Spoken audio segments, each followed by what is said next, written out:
What you are seeing right now is probably the greatest anti-war movie ever made. And let me explain why.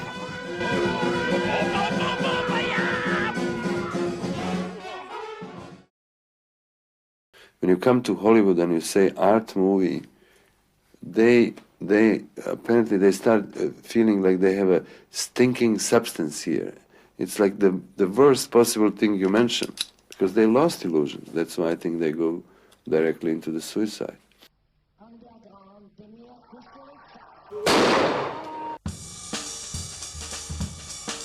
Emir Kusturica, the director of The Underground, is known as one of the most authentically unique and original filmmakers ever to come out of Eastern Europe.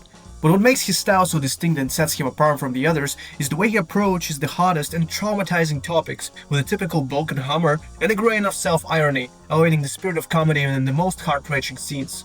And that specifically is why Underground, despite being a primarily tragic story based on real events experienced by the entire generations, doesn't tear the audience apart every time something heavily dramatic takes place on the screen.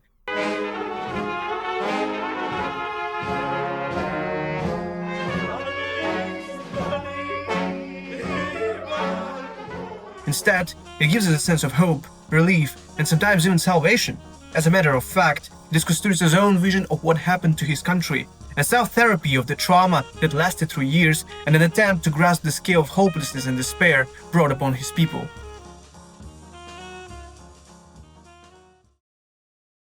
Two guys being in love with a famous actress, and one of them was the biggest criminal, and the other was his supporter. At the end of the World War II, the one from them, in order to take him out of the girl, he put him into the cellar and didn't say that World War II ended. One of the main requirements in cinema for creating your own universe is well-written characters. Without them, everything else would result in a lifeless copy of reality. They give breath to your world and serve as guides for the audience. Therefore, this movie starts exactly like this.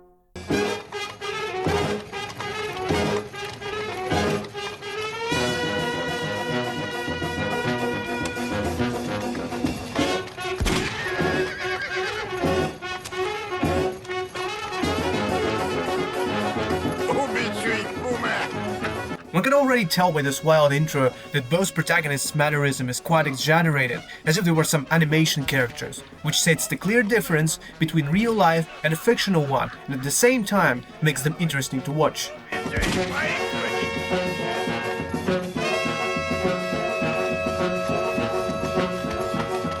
Blackie is a crazy, vigorous guy, prone to spontaneous acts of violence, but nevertheless kind-hearted. His friend Marco, on the contrary, appears to be a cool-headed and witty individual.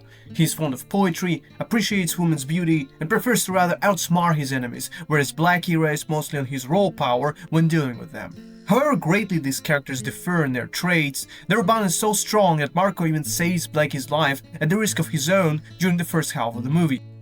Though very loyal and selfless, he is still way more complex than it might seem at the first glance.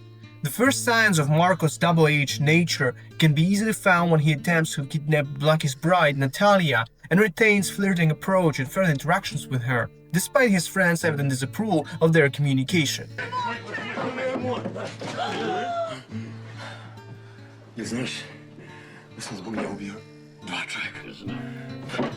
Blackie also loves women. In fact, he even wants to build a family.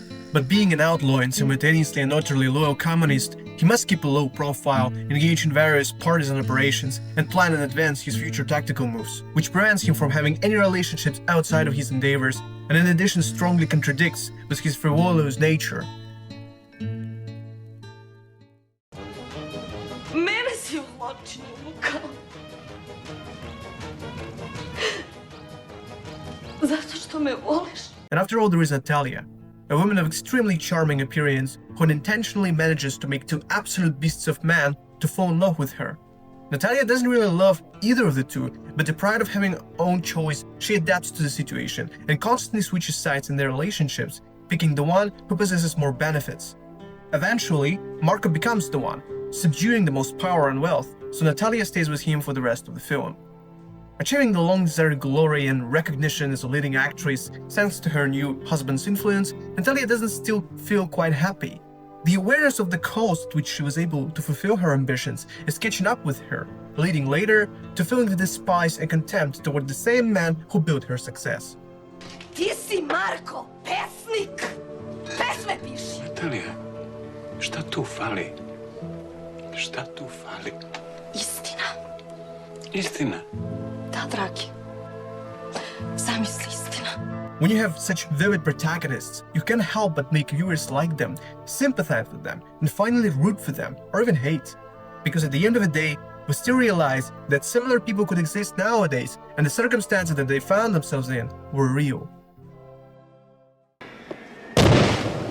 I just feel the explosion the moment it comes that I have to create a new life.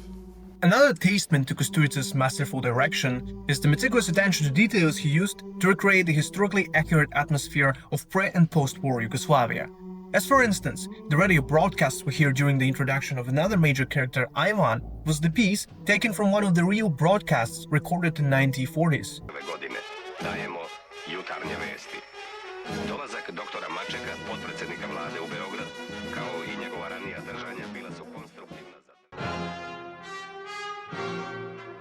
Not to mention the astonishing twist that happens in the middle of the movie when Marko is shown on the real tape shaking the hand of Josip Tito himself, celebrating the communism's victory over the Nazis' hegemony, and yet again standing next to Tito during military parades in Belgrade. Now, of course, this never took place in reality, but the footage in which Marko was carefully inserted was made of the actual archives of those years. And the last but not the least example of how Amir has effectively jiggled with historical facts, blending them with the action of his characters, is Natalia's famous dance performed on top of the tank.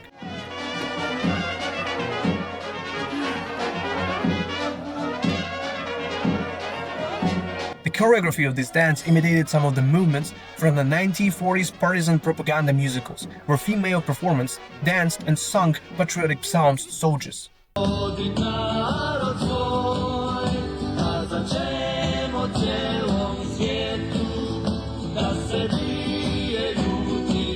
The smart decision to enable the fictional individuals take part in something as epic, significant, and most importantly real, coupled with the well-crafted elements essential for creating a sense of the epoch in which they lived, pulled out so well that sometimes Underground may feel as the true documentary film.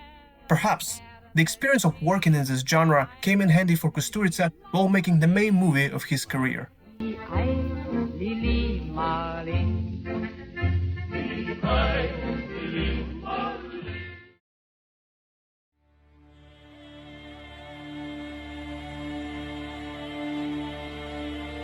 Besides the hypnotizingly beautiful visuals, impeccable score and memorable performances of the entire cast, there's something else about this film that grips my heart every time I mention it.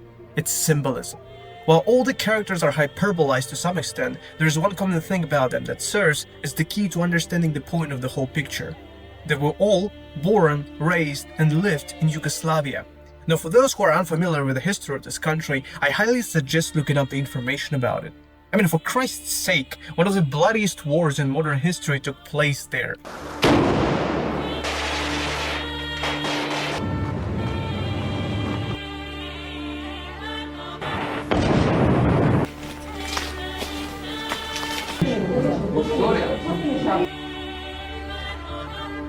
The core moral of the Underground story lays in all those things that happened to this country and the crushing impact they left on its society.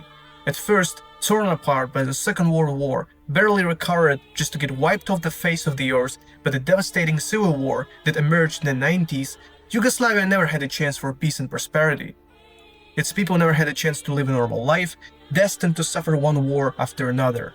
If we remove the comic flavor and lightness of the narrative, this film suddenly becomes more real and raw than any documentary about that period of time. And that's when the power of symbolism comes into play. The character of Blackie clearly represents that naive population who believed in communist tales while toiling hard in the dark, suffocating underground, promised to come back to normal lifestyle as soon as the war is over.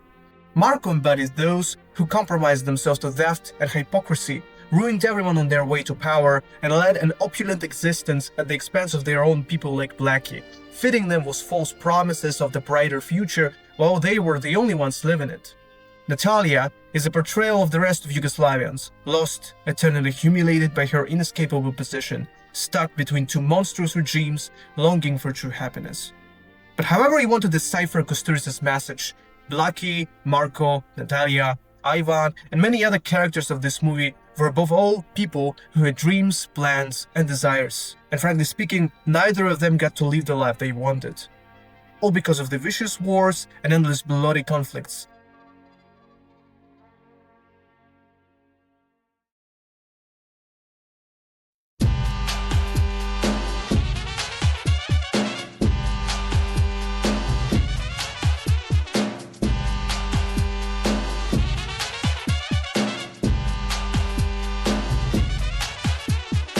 Underground is an absolute masterpiece of Kusturica that is undeservingly overlooked by the wider audience, perhaps due to its weird, grotesque appearance or the painfully tragic main theme. But no matter how many people will watch it, there is a reason why it is nevertheless one of the greatest anti-war movies in the history of cinematography. This film is relevant today as much as it was in the year when it came out. Unfortunately, there are still people in our world who live in underground's reality, coping with the atrocities of war, famine, or totalitarian regime, clinging to the hope for better days to come.